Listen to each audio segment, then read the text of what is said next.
And he really meditates. And you can just try to imagine yourself sitting from the morning until the night with a little break for arranging some stuff and maybe going to the toilet, looking at the fire and meditating on fire. And then the next day the same, the next week the same, the next month the same.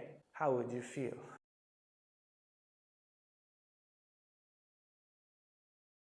So the life of Swami Rama is a genuine bridge to an unseen world, the world of the masters of the Himalaya. You see, we live in a kind of situation where there are perfect beings, or let's say beings tangent to perfection, but they don't use Facebook. They don't have YouTubes. They are not around the corner, they are not in the, in the city center where you can go and visit them.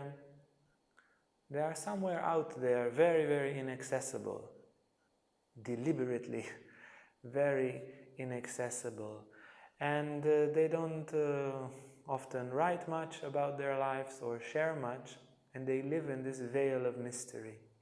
And Swami Rama, as we spoke in the first lecture, was conceived with the command of his guru, Baba Dharamdas, Swami Dharamdas, in order to be a bridge. He was born for that.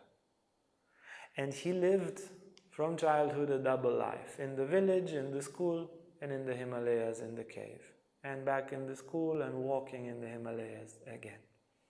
And today we'll touch his time in university and his first years as an adult under the guidance of his guru. So Swami Rama was taken to study in the University of Allahabad. One of the disciples of his guru is also called Bengali Baba. One of the disciples of his guru was an Agori, and he was a magician. And he would just give Swami Rama money. I don't know how he would get it, but everything that he ever wanted, his guru wanted him to have everything so that he's free from desire. He just poured money on him, whatever he needed. So he's there in the University of Allahabad. He was then called Poli Baba, and for this part of the story we will call him Poli Baba. So it's Swami Rama, but Poli Baba. You will see he will change his name a few times. For this part, Poli Baba. So Poli Baba is there in the University of Allahabad.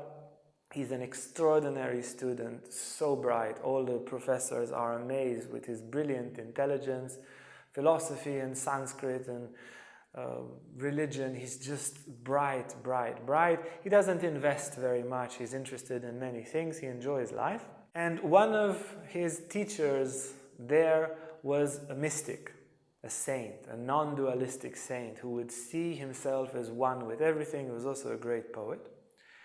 But being a saint in this world and also a poet and so forth, he was also a little bit, from the outer world, looking a bit on the crazy side. He wasn't, he was just divine, but it looked like that. He was having this divine madness.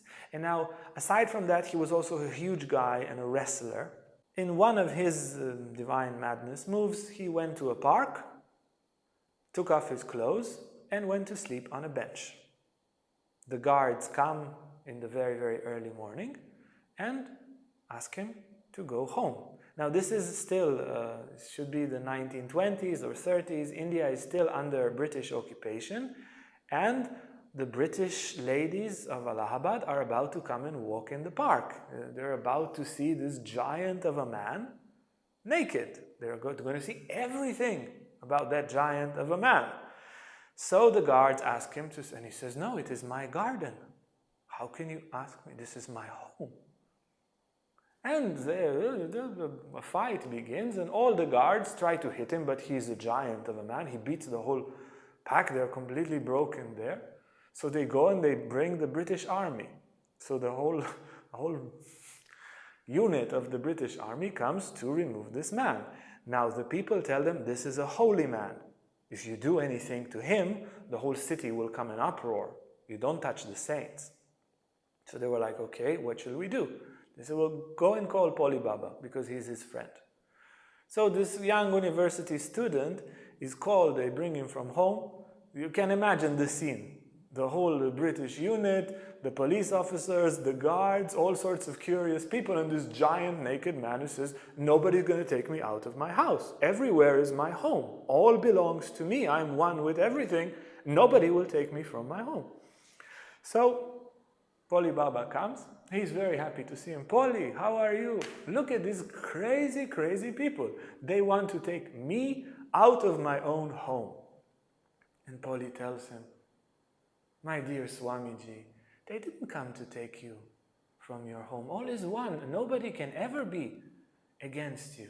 They come to take you to breakfast. Oh, breakfast. That's a very good idea.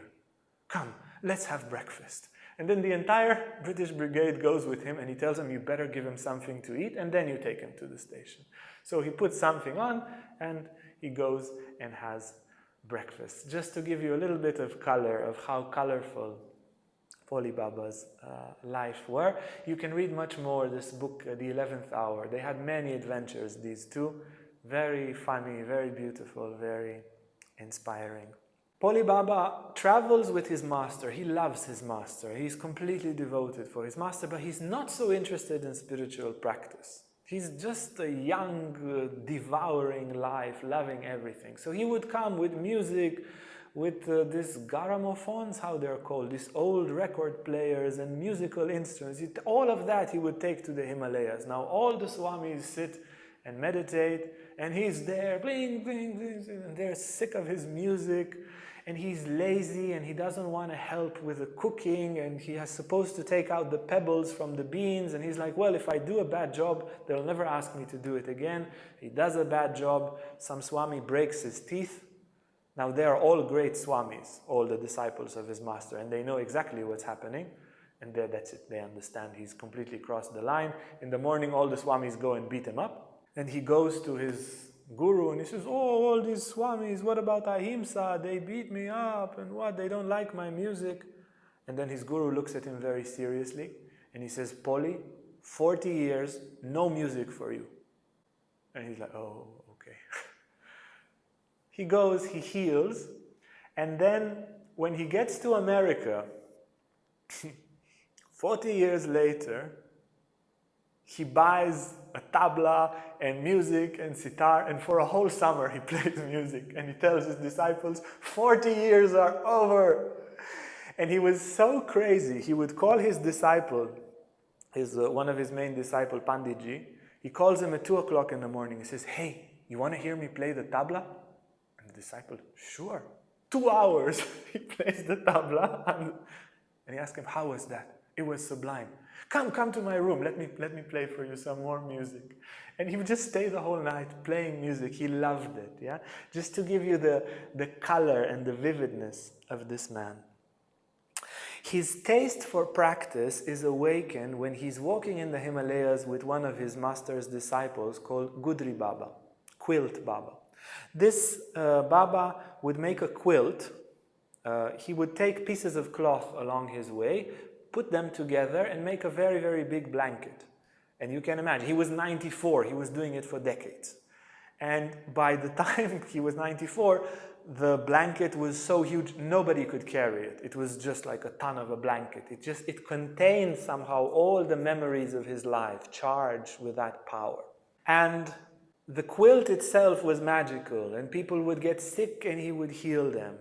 And he was 94, Poli was in his 20s or something like that, and he was just so much stronger.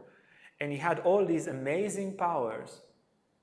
And Poli was like, what is with this man? It's so amazing. So he went to his guru and he said, what is it that Gudri Baba is doing that makes him so amazing? And his guru says, tapas. He's practicing a lot of austerities. He's a good spiritual practitioner. And then Poli sits and says, I want to do tapas as well.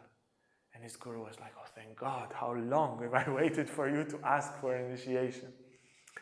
So he gives them the initiation with the technique of meditation on fire, and he sends them to one of the sacred caves. Now, these caves in the Himalayas, some of them, they are inhibited, sometimes continuously, sometimes in periods, for literally, according to their stories and testimonies, thousands of years. And this great spirit of these great yogis, they get charged and charged and charged, and you just enter that cave and the spirit awakens in you.